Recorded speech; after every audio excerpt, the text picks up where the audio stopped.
ہم جب لوگوں کی جیبوں کی طرف دھیان رکھتے ہیں نا تو ہم کمزور پڑ جاتے ہیں. بندے بھلا کسی کو دے کیا سکتے ہیں، اور پھر دنیا دار بندے. ہم اتنی توقعات وابستہ کر لیتے ہیں. میرے اسا فرمایا کرتے تھے بچوں سے بھی توقع نہ وابستہ کرو کہ میں بوڑھا ہو جاؤں گا تو میرا سہارا بنیں گے. یہ تو شادی کے 20 دن بعد اللہ ماشاء اللہ علیحدہ ہونے کا پروگرام بنانے لگ جاتے ہیں. کون سا سہارا؟ فرمایا کرتے تھے تم سہارا رب رسول کو بناؤ. جب بچپن میں بھی وہی سہارا ہے، جوانی میں بھی وہی سہارا ہے، بڑھاپے میں بھی اسی سہارے کی طرف خیال رکھو. ادھر ادھر جانے کی کیا ضرورت؟ اس کا فائدہ یہ ہوتا ہے کہ خودداری پیدا ہوتی ہے، عزت نفس پیدا ہوتی ہے. جو ہاتھ پھیلانا شروع کر دے کیا رہ جاتا ہے اس کے پاس؟ جو لوگوں کی جیبوں کو دیکھ کے راضی ہو. میں نے دیکھا ہے بڑے بڑے سیانے لوگ امیروں کی خوشامد کرتے ہیں اور انہیں بھی پتا ہوتا ہے میری نہیں کر رہا، میری جیب کی کر رہا ہے. پتا ہوتا ہے، پاسبانی نہیں کر پاتے. اہل دین کو یہ سمجھنا چاہیے کہ وقار قناعت میں ہے. دنیا میں خوش صرف وہ ہے جو اپنے نصیب سے خوش ہے، جو اللہ نے دے دیا اس پر راضی ہے.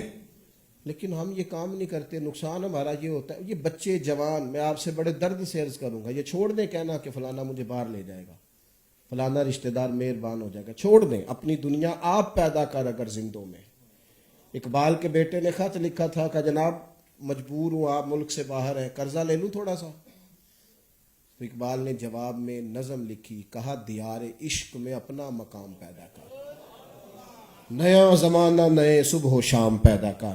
اور میرا طریق امیری نہیں فقیری ہے، خود ہی نہ بیچ غریبی میں نام پیدا کر. یہ چھوڑ دیں اور خوددار بنے، عزت نفس کے ساتھ جئیں. کوشش کرے. وہ حاتم طائی سے کسی نے کہا تھا اپنے سے بڑا سخی بھی کبھی دیکھا ہے؟ اس نے کہا دیکھا ہے. کہا کون؟ کہنے لگا میرے شہر کا لکڑ آ رہا، میں نے پورے شہر کی دعوت پکائی، سب لوگ دعوت کھانے آئے. میں نے سوچا پتہ کروں کو رہ تو نہیں گیا. تو حاتم طائی کہتے ہیں میں جنگل کی طرف گیا گھوڑے پہ بیٹھ کے، تو میں نے ایک بوڑھے کو لکڑیاں کاٹتے دیکھا. میں نے اسے کہا کہ حاتم طائی کی دعوت ہے، تجھے نہیں دعوت؟ کہنے لگا ہے. میں نے کہا جانا نہیں؟ کہنے لگا جی مجھے نا ذرا اپنے ہاتھوں کی کمائی کا چسکا لگ گیا ہے، اب ادھر ادھر کی مفت کی روٹیوں پہ زیادہ لطف نہیں آتا. کبھی مزدور کو کھانا کھاتے دیکھیں، مزدور کو جو صبح کھانا لے کے آتا ہے نا گھر سے، اور وہ جو وہ اچار لاتا ہے وہ پونے کو بھی لگ جاتا ہے سارا. وہ جب کھانا کھولتا ہے نا دوپہر کو اور خود ہاتھ دھوتا ہے، پانی بھرتا ہے، پیالے میں پاس رکھتا ہے، پھر وہ اسے کھولتا ہے. ہو سکتا ہے دعا کا تلفظ اس کا ٹھیک نہ ہو پر دل بالکل ٹھیک ہوتا ہے. اور جب روٹی کھا کے آسمان کی طرف دیکھتا ہے تو یوں لگتا ہے کہ جیسے بڑی نعمتیں کھا کے اس کا دل رب کی بارگاہ میں جھک گیا ہے. میری بات مکمل ہو گئی. اعلیٰ حضرت رحمت اللہ علیہ نے پاسبانی کی نعت لکھی تو صرف حضور کی لکھی.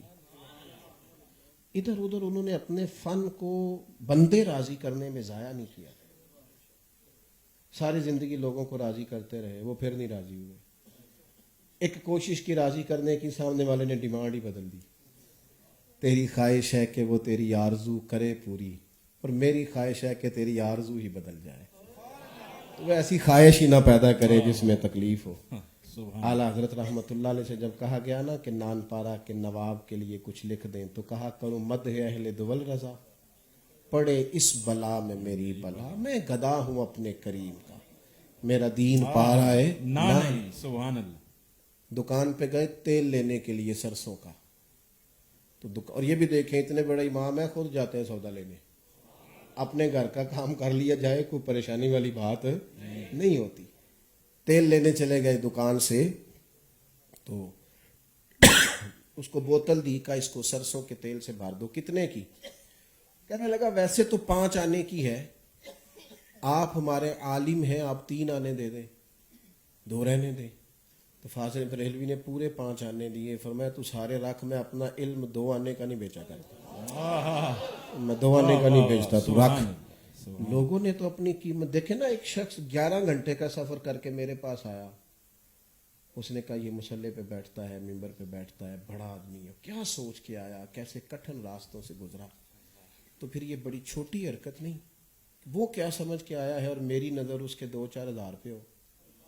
یہ بہت بہت چھوٹی سوچ نہیں ہے. لوگ کیا سمجھ کر تجھ سے تقریر سنتے ہیں، نعت سنتے ہیں، اور تو کیا سمجھ کے پڑھتا ہے؟ غور کرنے کا مقام ہے نا. اپنے وقار کو قائم رکھنا اور خودداری سے جینا اور قناعت سے جینا اور عزت نفس کا خیال رکھنا، یہ بندے کو سکھی کرتا ہے. یہ ڈپریشن اور ٹینشن سے نکالتا ہے. یہ انسان کی زندگی آسان کر دیتا ہے. تھوڑے پہ گزارے کا مزاج پیدا ہو جاتا ہے. بڑی خوبصورت آپ حضرات کی محفل پاک، اور اتنے سارے لوگ آپ آئے. محفلیں سرکار کی ہیں، لوگ تو آتے جاتے رہتے ہیں. تو مجھے چونکہ جانا ہے، لیکن میں کہہ چکا ہوں محفل محبوب کے نام کی ہے. آپ کو بیٹھنا چاہیے اور باقی کا جو پروگرام ہے اسے ذوق شوق کے ساتھ، محبت کے ساتھ سننا چاہیے. اللہ تبارک و تعالی ہماری حاضریاں قبول فرمائے. آخر دعوانا